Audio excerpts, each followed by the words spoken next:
ವಿರಹಗಳೇ ನಮ್ಮ ಮಿತ್ರರು.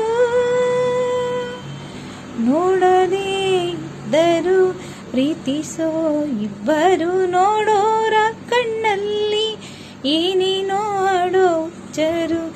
ದೂರನೇ ಆರಂಭ, ಸೇರೋದೇ ಅಂತಿಮ, ಅಲ್ಲಿವರೆಗೂ ಯಾರು ಈ ಹುಚ್ಚು ಪ್ರೀತಿ ಮೆಚ್ಚರು.